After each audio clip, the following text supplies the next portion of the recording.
بە بۆنەی دەستپێکی ساڵی نوێی خوێندن نوێنەرانی مامۆستایانی کۆمەڵ لە ناویەکێتی مامۆستایانی کوردستان کۆنگرەیەکی ڕۆژنامەوانیان ساز کرد و کەم و کوڕیەکان و کێشەکانی پەروەردەیان خست هەڕوو هەروەک داوان لەلایەنە پەیوەندیدارەکان کرد هەستن بە چارەسەرکردنیان. بۆیە ئەم خاڵانە گرینگە ئێمە کە باسی ئەەکەین بۆ پاڵپشتیە بۆ بەرەو پێشبردننی پرۆسەی پەروەردە و خوێندن.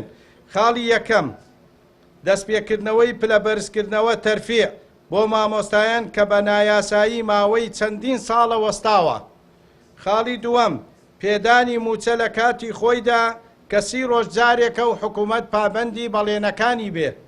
خاڵی سێیەم چارەسەرکردنی گرفتی مامۆستایانی وانەبێژی و کە بە دامەزراندن یان گرێبەست کە زیاتر لە 21,000 مامۆستای وانەبێژ هەیە زۆربەی ناوەندەکانی خوێندن لە دەرەوەی شارەکان ئەوان پڕیان کردوتەوە. خاڵی چوارەم گێرانەوەی موچەی پاشەکەوت کراو لە ڕێی دانانی هەژماری بانقی.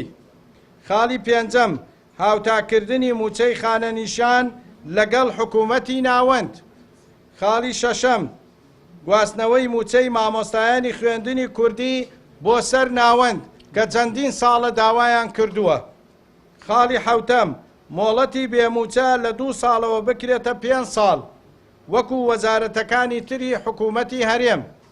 خاڵی هەشتەم گرنگیدان بەوانەی پەروەردەی ئیسلامی لە ناوەندەکانی خوێندن ئەویش بە دامەزراندنی مامۆستای پسپۆر و سەرپەرشتیاری تایبەت بە پەروەردەی ئیسلامی.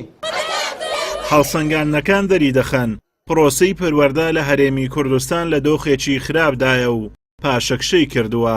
هۆکارەکەشی دەگەڕێتەوە بۆ حکوومەت کە خوێندنی حکومی پشتگوێ خستووە و زیاتر گرنگی بە کەرتی تایبەت دەدرێت.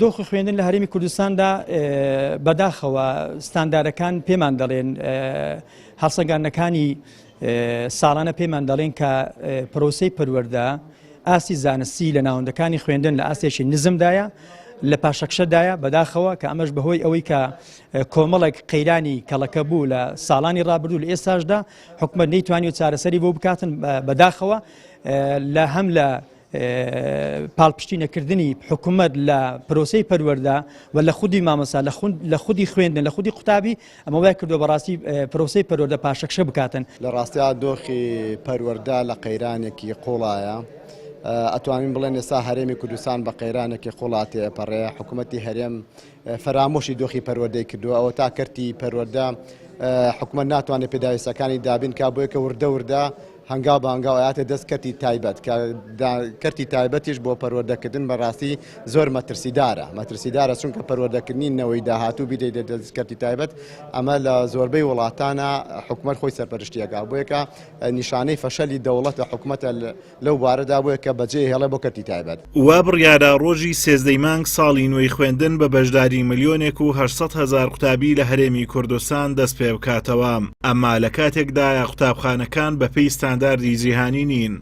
بۆ نەمانی دوودەوامیش پێویستە 2,000 قوتابخانە و 30,000 پۆل دروست بکرێن بۆ ئەوەی لە هەر پۆلێکدا 25 قوتابی دەوام بکەن لە کاتێکدا ئێستا پۆل هەیە 50 قوتابی تێدا دەوام دەکەن. ئازاد ئۆمەراوی کەناڵی ئاسمانی پەیام سۆران.